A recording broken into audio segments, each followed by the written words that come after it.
எண்ணெஞ்சில் குடிக்கொண்டிருக்கும் என் அன்பான இனிய உறவுகளை வேற லெவலுங்க, சூப்பருங்க. நம்ம காவேரி பற்றி விஜய் எப்படி அழகாக புட்டு புட்டு வைக்கிறாங்க. ஹாஸ்பிட்டலில் முன்னாடி ஒரு வகட்டி வெண்ணிலாவை வச்சுருந்தாங்க இல்லையா, அப்போ எப்படி சொன்னாரோ அதே ரைமிங்கோட அழகாக அப்படியே அழகாக ரம்யமாக இப்படி ஒரு வேற லெவலுக்கு யாராலையும் எடுத்து சொல்லவே முடியாதுங்க. அந்த அளவுக்கு என் பொண்டாட்டி தான் எனக்கு எல்லாமே அப்படி இப்படின்னு சொல்கிறாங்க. அப்போ பார்த்து நிவின் வந்து நீங்கள் இவ்வளோவுக்கு நீங்கள் நினைப்பீங்கன்னு நினைக்கவே இல்லை, ரொம்ப பெருமையாக இருக்குது அப்படிங்கிறாங்க. குமரன் அதே மாதிரி தான் பேசுகிறாங்க.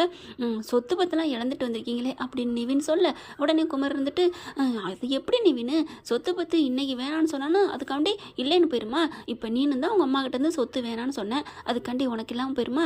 என்னைக்கு இருந்தாலும் சொத்து வருந்தான் அப்படிங்கிறாங்க குமரன் ஒரு வெள்ளந்தியா மனசில் என்ன படுதோ அப்படியே சொல்கிறாங்க. உடனே விஜய் இருந்துட்டு இல்லை பிரதர், எனக்கு நிஜமாலுமே அந்த சொத்து எனக்கு பெருசு இல்லை. காவிரி என் கூட இருந்தால் எவ்வளோ சொத்து வேணாலும் நான் சம்பாதிக்க முடியும், எனக்கு அந்த தகுதி இருக்குது அப்படிங்கிற மாதிரி பேச, எப்படியோ என் மாமியார் நம்ம அத்தை ஏற்றுக்கிட்டாங்க. அவங்க சூழ்நிலையில் இருந்து பார்த்தா அப்படித்தான் பேசுவாங்க யாராக இருந்தாலும். இப்போ கூட மனசார அவங்க ஏற்றுக்க மாட்டாங்க, எப்படி தான் பொண்ணோட வாழ்வாங்களோ அப்படி இப்படின்னு சொல்லிட்டு. அடடா என்னப்பா இந்த மாமியாவுக்கு இப்படியெல்லாம் செங்கல் சிமெண்ட் வச்சு கோயில் எழுப்பிடுவீங்க போல இருக்கே. அதுக்கு அந்த ரெண்டு பேர்களும் ஆமாம் ஆமான்னு மண்டையாட்டுறாங்க. அவங்களும் தூபம் போட்டுருவாங்க போல இருக்கு. சித்தாள் வேலை பார்த்து அப்படியே ஒரு கோயில் கட்டிடுவாங்க சாரதாவுக்கு. அந்த ரேஞ்சுக்கு பேசிக்கிட்டு இருக்காங்க. சாரதாத்தா அப்படி பண்ணது தப்பு இல்லை இப்போ இல்லை, ஏப்பா கொஞ்ச நாளைக்கு முன்னாடி என்னென்ன பாடுபடுத்தி எடுத்து வச்சுச்சு, அதை மறந்துட்டு சரி விடுங்க. அதனால் என்ன, 3 சகலைங்களை அழகாக மாடியில் உட்காந்துட்டு சூப்பராக தண்ணி அடிச்சுக்கிட்டு பேசிக்கிட்டு இருக்கிறாங்க. அப்படியே பார்க்குறாங்க. சரி வாங்க போய் படுப்போம் அப்படின்னு சொல்லிட்டு எல்லாரும் எந்திரிக்கிறாங்களா. காவேரி பற்றி அழகாக சூப்பராக எடுத்து சொல்லிட்டாங்க. இந்த மாதிரி ஒரு மனுஷன் கிடைக்க கொடுத்து வச்சிருக்கணும் அப்படிங்கிற லெவலுக்கு நிவின் ரொம்ப பெருமைப்படுறாருங்க. நம்ம விரும்பின பொண்ணு நல்லா இருந்தா, நல்ல மனுஷனோட வாழ்ந்தா சந்தோஷம் தானே படுவாங்க. அந்த அளவுக்கு விஜய் பார்த்தீங்கன்னா வேறு என்ன சொல்கிறதுன்னு தெரியலங்க. காவேரி தான் எனக்கு எல்லாம், காவேரி தான் எனக்கு உசுறு மூச்சு எல்லாம் அப்படின்றாங்க. அதுக்கப்புறம் இங்கிட்டு பார்த்தீங்கன்னா எல்லாரும் உட்காந்து பேசிக்கிட்டு இருக்காங்க. அப்படியே பார்த்தா கங்காவுக்கு மட்டும் மூஞ்சி போகலைங்க. ஏன்னா போயிருச்சு, 1.5 முழத்துக்கு போயிருச்சு. ஏன்னா தனியாக மைண்ட் வாய்ஸ் ஆரம்பிச்சிருச்சுல. ஏன்னா இந்த ரூமை விட்டு கொடுறீன்னு சொன்னோன்னே என்ன அவர் மட்டும் பெரிய இவரா, அவங்க மட்டும் பெரிய இவங்களா, ஏன் புருஷன் மட்டும் என்ன மட்டமா அப்படி இப்படின்னு சொல்லிட்டு. ஏன்னா கொடுக்க போகும்போது பாலை கொடுத்துட்டு தாங்க கேட்குது சாரதா. அந்த பைய பாவண்டி கொஞ்சம் ஒரு 2 நாளைக்கு அப்புறம் மாற்றிக்கலாம். அந்த விஷயத்தை பொறுத்த வரைக்கும் யாராக இருந்தாலுமே அது வந்து ஒரு கருதுவாங்க தான். வீட்டுக்கு வந்திருக்க புது மனுஷன், 2வது அவர் நல்லா வசதியாக வாழ்ந்தவர்னு சொன்னாங்க. ஆனாலும் இங்கே கங்காவுக்கு மனசுக்குள்ள பழைய கங்கா மாறி இருக்கிறா சந்திரமுய்யா. அந்த மாதிரி இப்போ தாங்க மொதல் ஸ்டெப்பு எடுத்து வச்சிருக்கு. அடுத்து போக போக பார் முழுசாக மாறி சந்திரமுய்யா மாறி இருக்கிற உன் கங்காவை பார் அப்படிங்கிற லெவலுக்கு வரப்போகுது பாருங்களேன். கரெக்டாக தாங்க கங்கான்னு பேர் வச்சுருக்காங்க. எப்படியோ இடையில வந்து கோதாவரின்னு வச்ச பேருக்கு ஏற்ற மாதிரி கொஞ்சம் மென்மையாக நடந்துருச்சு. அடுத்து இருக்குது களிகாட்டம் ஆடப்போகுது. அடுத்து இவங்க அப்படி தள்ளாடிக்கிட்டு வந்துக்கிட்டு இருக்கிறாங்க. பார்த்தா ஆம்லேட் போட்டு கொடுத்தேனே நல்லா இருக்கா, அதில் வேறு சாரதா கேட்குது. காமெடி பீஸ் ஆக்குறாங்க அப்பப்போ. பார்த்தா அப்படி நிவின் நான் கிளம்புறேன் அப்படின்ட்டு போகிறாங்க. தள்ளாடிக்கிட்டு வராரு, எப்படி வண்டி ஓட்டிகிட்டு போகிறாருன்னு தெரியல. யமுனாப்பில் மட்டும் முன்னாடியே போயிடுது போல இருக்குது. விஜயும் குமரன் உள்ளார வராங்க. அத்தை எதுவும் தப்பாக நினச்சிக்காதீங்க, கோச்சிக்காதீங்க. ஐயோ அப்படிலாம் இல்லை அத்தை, இல்லை மாப்பிள்ள, ஆம்லேட் போட்டு கொடுத்தேனே நல்லா இருந்துச்சா அப்படிங்கிறாங்க. நீங்கள் தான் போட்டிங்களா, வேறு லெவலில் போட்டிருக்கீங்க, சூப்பராக இருக்குது அப்படி இப்படிங்கிறாங்க. காவேரி மட்டும் முகத்தை அப்படியே உருன்னே வச்சுட்டு இருக்காங்க. தாத்தா பாட்டியை விட்டுட்டு வந்துட்டாரே, நமக்காக இவர் கஷ்டப்படுறாரே அப்படிங்கிற ஒரு மனசில் ஒரு குழப்பம் காவேரி பிள்ளைக்கு இருந்துகிட்ருக்கு. சரி விடுங்க, அதனால் ஒன்றும் பிரச்சனை இல்லை. அடுத்து பார்த்தா வா காவேரி நம்ம தூங்க போவங்கல்ல, அங்கே போக வேணாம், நீங்கள் இன்றைக்கி மட்டும் கங்கா அதில் படுத்துக்கங்க, கங்கா குமரன் ரூமில் அப்படிங்கிறாங்க. அங்கேயா வேணாமே அப்படிங்கல. நீங்கள் எங்கே படுப்பீங்க? அம்மா அக்கா அங்கே தானே படுக்கட்டும், நாங்கள் எப்படி இருந்துக்கிறோன்னு காவேரி சொல்ல, நாங்கள் வந்து எங்களுக்கெல்லாம் ஒன்றும் தேவையில்லை, நாங்கள் இங்கேயே படுத்துக்கிறோம் அப்படின்னு குமரன் தடுமாறிக்கிட்டே சொல்ல, ஐயோ ஏங்க அப்படின்னு கங்கா வந்து ஒரு மாதிரியா பார்க்க, ஏன் கங்கா நம்ம தான் ஏற்கனவே நீ தான் பிரெக்னன்ட் ஆகிட்டியே அப்படி இப்படிங்கிறாரு. ஐயோ காமெடி பீஸ் ஆக்குறாரு. ஏன்னா ஹாலில் படுத்தா குழந்தை உண்டாகணும்ல அப்படின்னு நினைப்பாங்க இல்லையா, அதை வச்சு சொல்கிறாரு. குடிச்சிருந்தாலும் கரெக்டாக சொல்கிறாங்க. அதுக்கப்புறம் இன்றைக்கி மட்டும் அப்படின்றாங்களா, அதுக்கப்புறம் தலகாணி மெத்தையெல்லாம் புதுசாக கொடுத்துட்றாங்க, துவச்சி வச்சுருக்கேன்டேன்னு சொல்லிட்டு கங்கா மட்டும் களியாட்டம் ஆட ஆரம்பிக்குது. அடுத்து விஜய் என்ன பண்ணுறாங்க, காவேரி 2 பேருமே சொல்லிடுறாங்க, நாங்கள் அந்த ரூம் எங்கள் வீடு சும்மா தானே இருக்குது, அங்கே போய் படுத்துக்கிறோம் அப்படிங்கிறாங்க. சாரதா மட்டும் அதெல்லாம் வேணாம் நான் வேணா போய் சுத்தப்படுத்திட்டு வரேன், அதுக்கப்புறம் அங்கே போய் படுத்துக்கோங்க அப்படின்னு சாரதா சுத்தப்படுத்த போயிடுறாங்க. அப்படியே கங்கா மட்டும் அப்படியே செம்ம மூடில் இருக்குது. இங்கே பார்த்தீங்கன்னா நிவினை போட்டு உழுப்புன்னு உழுப்புதுங்க. என்ன பண்ணுறது என்ன பேசுகிறதுன்னு தெரியாமல் இப்படி ஒரு மூஞ்சியை பார்த்தா எப்படிங்க எந்த மனுஷங்க கஞ்சி குடிப்பாங்க. பார்த்தா இங்கே பார், உனக்கெல்லாம் சொல்லணும்னு அவசியம் இல்லை, கொஞ்சம் இவராது இறங்கி போயிட்டு நடந்ததா அப்படி சொல்லலாம் அதாவது வீட்டில் பொண்டாட்டி நீ தாண்டின்னு சொல்லிட்டாரு, இந்த ஜென்மத்தில் நீ தான் அப்படின்னு முடிவை எடுத்துட்டாங்க நிவின். அப்படி இருக்கல நம்மளும் கொஞ்சம் இடம் விட்டு போகலாம். இந்த மாதிரி அவர் இந்த மாதிரி பண்ணாங்க, நான் தான் காப்பாற்றினேன், கோயிலில் விழுக போனா அப்படின்னு அன்னைக்கே சொல்லியிருக்கலாம். அந்த பிள்ளை அதானே கேட்குது. நீ குமரன்கிட்ட மாமா கிட்ட சொல்லியிருக்கலாம் இல்லையா? எதுக்கு சொல்லாமல் இருந்த? எதுக்கு? இதுக்கு காரணம் என்ன? விஜய் மாமா கிட்ட தானே சொல்லணும், உங்ககிட்டயே சொல்லணும் அப்படின்னு கேட்குது. ஆனாலும் அக்கா மாமா பற்றி தெரிஞ்சுக்கிட்டு இந்த பிள்ளை கேட்குறது தப்பு தானே தோணுது. செம்ம காண்டாகிறாரு. இங்கே பாரு, உனக்கு நான் சொல்லணும் அவசியம் இல்லை அப்படிங்கிறாரு. யமுனா பார்க்குறாங்க, குடிச்சிட்டு இருக்கிற, காலையில் வச்சுக்கிறேன் உனக்கு கச்சேரி அப்படின்ட்டு போகுது. உனக்கு தாண்டி காலைக்கு கச்சேரின்னு சொல்லணும். இங்கிட்ட பார்த்தீங்கன்னா காவேரியும் விஜயும் அந்த ரூமுக்கு போயிடுறாங்க. அவங்களோட இதுக்கு போயிட்டா அடி அடாடா அழகு சீன் தாங்க. 2 பேரும் தன்னை மறந்து ஒருத்தருக்கு ஒருத்தர் தன்னோட அன்பை பரிமாறிக்கிறாங்க. அடுத்து இங்கே விடிஞ்சிருது. யமுனா பார்த்தீங்கன்னா கரெக்டாக நின்றுக்கிட்டே இருக்கு.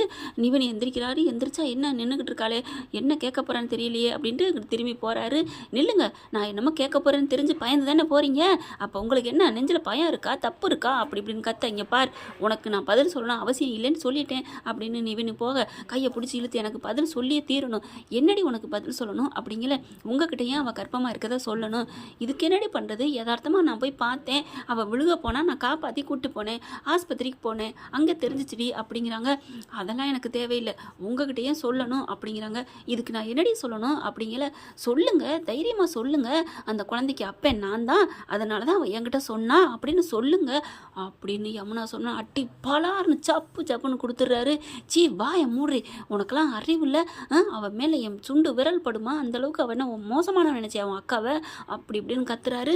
அக்காவை பற்றி எனக்கு தெரியுதோ இல்லையோ, நிவினை பற்றி தெரியும். அடுத்தவன் பொண்டாட்டியை ஏறெடுத்து கூட பார்க்க மாட்டாரு. அக்கா மேலே தான் தப்புன்னு இதே வாயி இதே நாய் அன்னைக்கு சொன்னுச்சு யமுனா பிள்ளை. இன்னைக்கு பார்த்தீங்கன்னா அந்த பிள்ளைக்கு அப்பே நீங்கிற அளவுக்கு கேட்க ஆரம்பிக்க, எந்த மனுஷன் நாங்கள் தாங்கிக்கிட்டு இருக்க முடியும்? செம்மையாக கொடுத்துட்றாரு. இனிமேல் ஒரு நிமிஷம் கூட நீங்கள் இருக்கக்கூடாது அப்படின்னு சொல்லிட்டு கிளம்புடி அப்படின்றாங்க. எங்கே போகணுன்னா எங்கேயும் போக மாட்டேயே, கிளம்புடி அப்படின்னு சொல்லி தரன்னு அடிச்சு இழுத்துட்டு வந்துட்டு வீட்டில் கொண்டாந்து விடுறாங்க. எல்லாரும் கொய்யோ முயோன்னு, என்னாச்சு தம்பி அப்படின்னு சொல்லி சாரதா படப்படப்பாக கேட்க, என்னடி கங்கா, ஒரு மாப்பிள்ளை மகன் நல்லா இருக்கான்னு பார்த்தா ஒருத்தி வந்து இப்படி வந்து நிற்கிறாளே, என்னடி ஆச்சு அப்படின்னு கேட்கல. இனிமேல் உங்கள் பொண்ணுக்கு எனக்கு எந்த சம்மந்தமும் இல்லை அத்தை அப்படிங்கிறாங்க. குமரன் வந்துட்டு, டே நிவினு அப்படிங்கிறாங்க. அண்ணே மன்னிச்சிருங்கண்ணே, நான் உங்களுக்காக பார்த்தது வரைக்கும் போதும், இனிமேல் நான் இங்கே இருக்க மாட்டேன், எனக்கு இவ தேவையில்லை அப்படிங்கல. ஆமாம், நான் எப்படி தேவைப்படும், வாயை மூட்ரி அப்படிங்கிறாரு. ஏன்னா மறுபடியும் காவேரி இருக்கால்ல அப்படின்னு சொல்ல போகிறாங்கன்ட்டு அடுத்து பார்க்குறாங்க. விஜய் வந்துட்டு வேகமாக கெஞ்சுறாங்க, என்ன நிவின் ஏன் இப்படிலாம் பண்ணுறீங்க? காவேரியும் அதே மாதிரி, நிவின் என்ன ஆச்சு, அவள் எதோ தெரியாமல் பண்ணியிருப்பா அப்படிங்கிறாங்க. ஓ நடிக்காத அப்படின்னு சொல்லல, வாயை மூட்ரி அப்படின்னு சொல்லிட்டு செம்மையாக காண்டாகிறாரு. பார்க்குறாங்க, சாரதாவுக்கும் கங்காவுக்கும் புரியுது இது ஏதோ தப்பு நடந்திருக்குன்ட்டு. இன்னும்மா உள்ளங்கை புண்ணுக்கு கண்ணாடி தேவையான்னு சொல்லுவாங்க. அந்த மாதிரி விஜயும் காவேரி அவ்வளோ பாடுபட்டு ஒன்று சேர்ந்துருக்காங்க. அவங்க தான் உண்மையாக இருக்காங்க, லவ் பண்ணுறாங்கன்னு தெரிஞ்சதுக்கப்புறமா இப்படி தான் புருஷனை பற்றி கம்பேர் பண்ணி பேசலாமா? இங்கே நிவின் என்ன பண்ணுறாங்க, இனிமேல் இந்த பிள்ளை இங்கே இருக்கட்டுங்க, உங்கள் மகளுக்கு எனக்கு எந்த சம்மந்தமும் இல்லை, நாளைக்கே நான் டைவர்ஸ் நோட்டீஸ் அனுப்புகிறேன், கையெழுத்து போட்டு உங்கள் மகளை கையெழுத்து போட்டு அனுப்ப சொல்லுங்கள், மியூச்சுவலாக பிரிஞ்சிடலாம், எனக்கு இனிமேல் இந்த வீட்டுக்கு இவளுக்கு எனக்கு எந்த சம்மந்தமும் இல்லை அப்படின்னு கிளம்புறாரு. பின்னாடியே எல்லா கும்பலும் ஓடி வருது. என்னாச்சு அப்படின்னு சொல்லிட்டு நிவின் மாப்பிள்ளை அப்படின்னு எல்லாம் ஓடி வர்றாங்க. இவ என்ன பேசுனான்னு கேட்டால் நீங்களாம் ஆடி போயிடுவீங்க அப்படிங்கிறாங்க. அப்படி என்ன பேசுனா அப்படிங்கல கங்கா பார்க்குது. இவ ஏதாவது பேசியிருப்பா, என்ன நிவின் பேசுனா அப்படிங்கிறாங்க. அதை எப்படிங்க என் வாயால் சொல்லுவேன், காவேரி தாங்க முடியாது அந்த வார்த்தையை கேட்டா அப்படின்னு சொல்லி கிளம்ப, என்ன நான் கேட்டுவிட்டேன், குழந்தை கர்ப்பமாக இருக்கிறத ஏன் உங்ககிட்ட முதல்ல சொல்லணும் அப்படின்னு கேட்டேன் அப்படின்னு விஜய் ஆடி போகிறாரு. சீ நீலாம் ஒரு மனுஷியா அப்படின்னு சொல்லிட்டு செம்மையாக காண்டாகிறாங்க. நீங்கள் சும்மா இருங்க, நான் பதில் சொல்கிறேன்னு காவேரி பக்கத்தில் வருது. உனக்கு என்னடி சொல்லணும், நான் ஏன் நிவின்ட்ட சொன்னேன் அதானே, வழியில் யாரோ ஒருத்தர் காப்பாற்றினாலும் ஆஸ்பத்திரியில் போகையில் அந்த டாக்டர் சொல்லையில் அப்படியே சொல்லத்தாண்டி செய்வாங்க, கர்ப்பமாக இருக்க புள்ள ஏன் சாப்பிடாம இருக்கா அப்படின்னு கேட்கத்தாண்டி செய்வாங்க. அந்த மாதிரி தான் நிவின் என்னை காப்பாற்றினாரு, நாங்கள் பேசணும் சொன்னேன், அவ்வளோதான், மற்றபடி எல்லாமே என் புருஷனுக்கு தெரியும்டி அப்படிங்கிறாங்க. காவேரி கர்ப்பத்தை பற்றி சந்தேகப்பட்டு பேசுகிறா யமுனான்னு தெரிஞ்சோன்னே சாரதா பம்பாட்டம் ஆட ஆரம்பிக்கிறாங்க. யமுனா போட்டு அடின்னு அடிக்கிறாங்க. ஏண்டி யாரை பார்த்துடி, அவ பத்திரம் மாற்று தங்கன்னு நான் அன்னைக்கே சொல்லியிருக்கேன், நீ இன்னுமா பேசுகிற அப்படின்னு சொல்லிட்டு அடி நொச்சு எடுக்கிறாங்க. அதுவும் அந்த பிள்ளைய வச்சுட்டே இப்படி பேசுகிறேடி, அந்த பிள்ளை என்னடி நினைக்கும், என் பிள்ளை வாழ்க்கை கெடுக்க நினச்சிட்டேடி, அந்த பிள்ளை ஏதோ நல்ல மனசோட புரிஞ்சுக்கிட்டதுனால இன்னைக்கு என் மக வாழ்க்கை நிலச்சி நிற்கிது, இப்படி பண்ணிட்டேடி பாவி அப்படின்னு சொல்லி அடிக்கிறாங்க. நிவின் பார்க்குறாரு. குமரன் மட்டும் தம்பி தம்பி டே டே நிவின்னு வராங்க. வேணாண்ணே, இவ கூட வாழ முடியாதுண்ணே, ராட்சசியாக இருக்கானே, நான் என்னென்ன பண்ண முடியும்?